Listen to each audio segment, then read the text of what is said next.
Assalamualaikum, ikuti kami pemuda berjalan berbagi ilmu, subscribe, like, and share. Bismillahirrahmanirrahim. Pada episode kedua ini, mari kita langsung pada pembahasan. Jadi yang model yang akan saya bacakan adalah membacakan matanya terlebih dahulu, kemudian ketika ada lafadz matan atau teks matan yang perlu dijelaskan, maka saya akan mengambil penjelasan dari syarahnya Imam Nuwaiban. Bismillahirrahmanirrahim. Alhamdulillahirabbil alamin wal aqibatu lil muttaqin. Wassalatu wassalamu ala sayyidina Muhammadin wa ala alihi wa ashabihi ajmain, amma ba'du. Seperti biasa, sebagaimana lazimnya kitab-kitab, dimulai dengan hamdalah, semua pujian hanya tetap bagi Allah. Setelah itu pembacaan sholawat dan salam baik kepada Kanjeng Nabi, keluarga Kanjeng Nabi, dan para sahabat-sahabatnya. Imam Nuwaiban mengatakan, wa innama iftatahah al-musannifu kitabahu hada bil basmalah iktidaan bil kutubis samawiyati. Musannif mengawali kitab ini dengan pembacaan basmalah karena ikut pada Al-Quran. Itu kutubus samawiyah ini maksudnya ikut kepada Al-Quran dan kitab-kitab sebelumnya.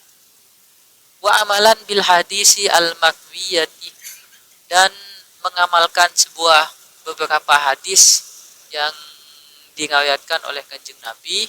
Salah satunya adalah kama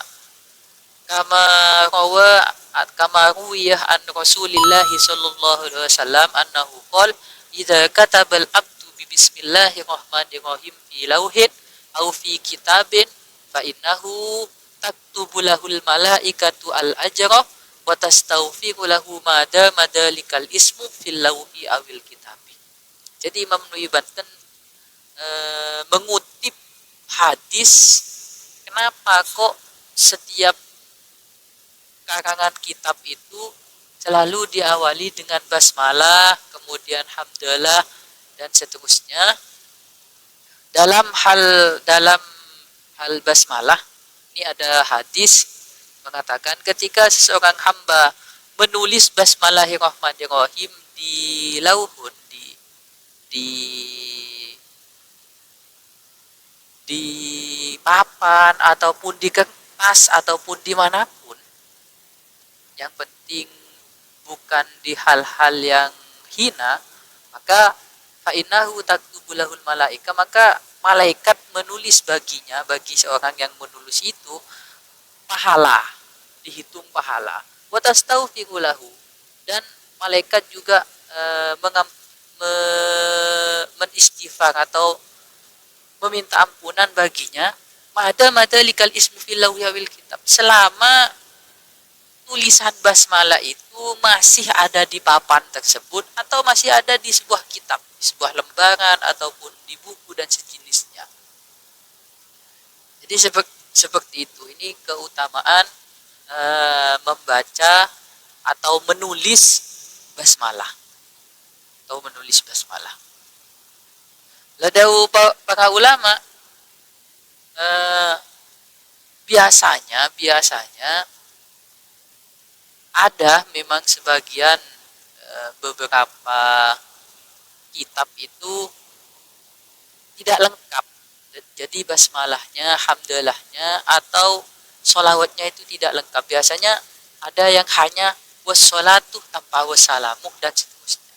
Lah sedangkan kata para ulama, ketika mengifrad, mensendirikan, jadi ketika seorang itu membaca sholawat tanpa disertai salam, itu hukumnya makruh kata para ulama. Tapi hal tersebut dijelaskan oleh Imam Nawawi Banten. Nah, hukum kemakruhan itu ketika memang hanya teksnya saja plus ketika musonib menulis itu juga tidak mengucapkan. Jadi husnudonnya itu walaupun secara teks hanya menyebutkan as-salatu tidak menyebutkan as-salam. Ini husnudon kita adalah kemusonib tersebut bisa jadi walaupun hanya menulis wassalatu tanpa wassalam. Wassalamuhnya itu diucapkan ketika beliau menulis itu, walaupun tidak ditulis secara teks tapi diucapkan, yaitu sudah menghilangkan kemakruhan. Jadi untuk menghilangkan kemakruhan sebuah ifrat wassalatu wassalamu itu memang ada kalanya ya ditulis semua atau ditulis cukup wassalatu wassalamuhnya diucapkan, itu tidak masalah. Seperti yang dimaksud dengan wa ashabihi di sini pembacaan sholawat baik kepada Kanjeng Nabi, keluarganya dan para sahabat-sahabatnya. Dikatakan di sini adalah yang dimaksud dengan keluarga Kanjeng Nabi itu adalah ini disebutkan di takleknya itu mengutip dalam kitab Kasifatus Saja yang juga karangannya Imam Nawawi Banten. Yang dimaksud wa alihi itu adalah jami'u ummatul ijabah. Yang dimaksud adalah semua umat ijabah.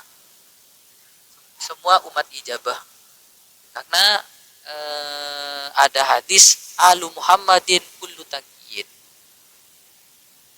Keluarga Nabi Muhammad itu adalah setiap seorang yang bertakwa. Wa ahrojahu atau Bukhari. Hadis tersebut dikeluarkan oleh Imam Bukhari. Lah, penafsiran keluarga Nabi yang ahlul ijabah ini lebih pas daripada ditafsiri dengan